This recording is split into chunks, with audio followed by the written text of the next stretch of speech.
नमस्कार, विश्व न्यूज आपका स्वागत है। मैं श्री गोपाल नारसन। सबसे पहले मुख्य समाचारों पर एक नजर।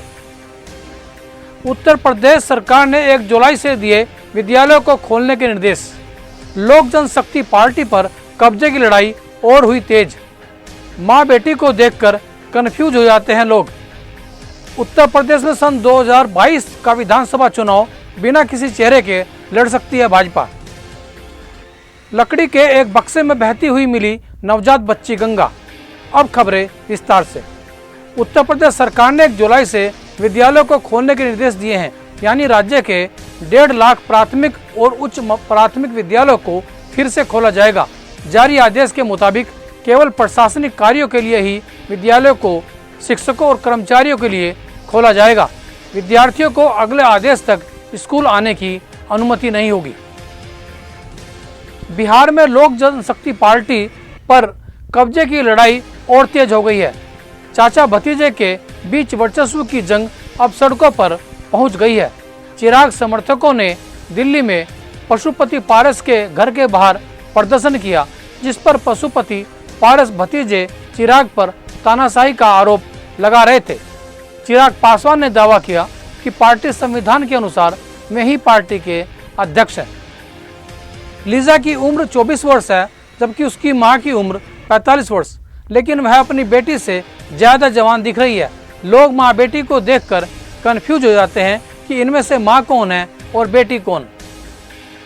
केंद्रीय सूचना प्रौद्योगिकी मंत्री रविशंकर प्रसाद ने कहा कि अगर किसी विदेशी संस्था को लगता है कि वह खुद को भारत में अभिव्यक्ति की आजादी का ध्वजवाहक दिखाकर कानून का पालन करने से खुद को बचा लेगी, तो ऐसी कोशिशें बेकार हैं। वे ट्विटर को लेकर अपनी नाराजगी व्यक्त कर रहे थे। भाजपा में मुख्यमंत्री योगी आदित्यनाथ के विरोधी मान रहे हैं कि यदि योगी को अगला मुख्यमंत्री घोषित करके चुनाव हुआ तो भाजपा को नुकसान उठाना पड़ सकता है। बसपा छोड़कर भाजपा में गए एक बड़े नेता को भी लग रहा है कि सन 2022 का विधानसभा चुनाव पार्टी बिना कोई मुख्यमंत्री का चेहरा घोषित किए लड़ सकती है। अब खबरें सहारनपुर से। प्रतापगढ़ में हुई पत्रकार सुलभ श्रीवास्तव हत्याकांड के खुलासे को लेकर देवबंद प्रेस एसोसिएशन द्वारा मुख्यमंत्री को ज्ञापन भेजा गया और हत्याकांड के दोषी लोगों के खिलाफ कड़ी कानूनी कार्रवाई करने की मांग की गई।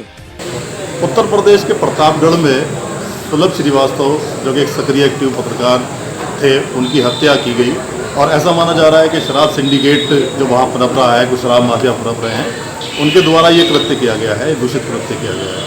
तो हम लोगों ने प्रेसिडेंट देवबंद ये मांग कर दी है मुख्यमंत्री उत्तर प्रदेश से कि जो दोषी हैं इस हत्याकांड में, उनको चिन्हित कर कठोरतम कार्रवाई, कानूनी कार्रवाई के खिलाफ की जाए।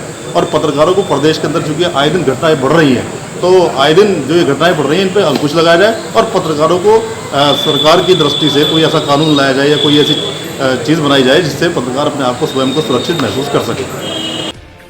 सहारनपुर में कुतुबशेर थाना पुलिस ने मुठभेड़ के बाद अंतर्राज्यीय वाहन चोर गिरोह के 3 सदस्यों को गिरफ्तार किया है।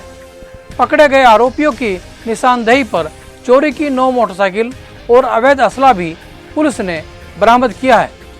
पकड़े गए आरोपी हरियाणा, उत्तर प्रदेश और उत्तराखंड से वाहन चोरी करते थे। कुतुबशेर पुलिस ने वाहन चोरों का एक अंतर्राज्यीय गैंग पकड़ा है। कल रात में मुठभेड़ के दौरान इनसे तमंचे आदि भी मिले हैं और चोरी की 9 मोटरसाइकिलें इनके निशानदेही पे और इनके पास से बरामद हुई हैं।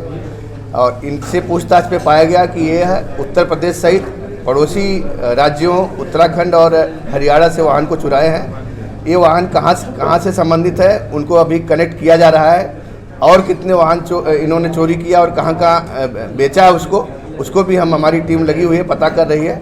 इस तरह से वाहन चोरी की दिशा में आप देखेंगे तो ये बहुत ही एक्टिव गैंग गिरफ्तार हुआ है। कुछ दिन पहले कोतवाली में भी एक एक्टिव गैंग मिला था जिससे 21 वाहन बरामद हुए थे। तो इनके पकड़े जाने से जो वाहन चोरी की घटनाएं हो रही थी उसमें कुछ अंकुश स्थापित हुआ है। गंगा में लकड़ी के एक बक्से में नवजात बच्ची मिली है। गाजीपुर के दादरी घाट किनारे गंगा में बहते बक्से से बच्ची के रोने की आवाज़ सुनकर लोगों ने उसे गंगा से बाहर निकाला। बक्से में चुनरी में लिपटी बच्ची के साथ उसकी जन्म कुंडली भी रखी थी। जन्म कुंडली के अनुसार 21 दिन की बच्ची का नामकरण गंगा किया हुआ है।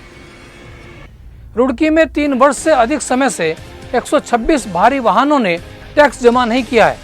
ARTO ज्योति शंकर मिश्रा ने बताया कि इन सभी भारी वाहन मालिकों पर 1 लाख से ऊपर का टैक्स बकाया है। उन्होंने बताया कि ऐसे बड़े टैक्स के बकायादारों पर विभागीय कार्रवाई शुरू कर उन्हें नोटिस जारी किए गए हैं।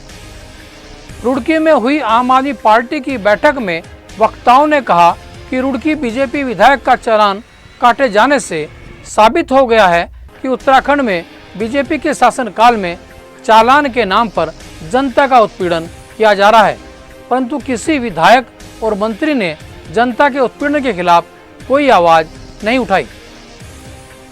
उत्तराखंड उच्च न्यायालय ने राज्य में 4 धाम यात्रा पर 22 जून तक रोक लगाते हुए यात्रा संबंधी नई नियमावली न्यायालय के सामने रखने को कहा है। न्यायालय ने 4 धाम यात्रा की तैयारियों के दौरान पाई गई खामियों व तैनात पुलिस जवानों की संख्या पर जानकारी देने को कहा है। उत्तर प्रदेश और उत्तराखंड की खबरों के लिए बने रहिए हमारे साथ। नमस्कार।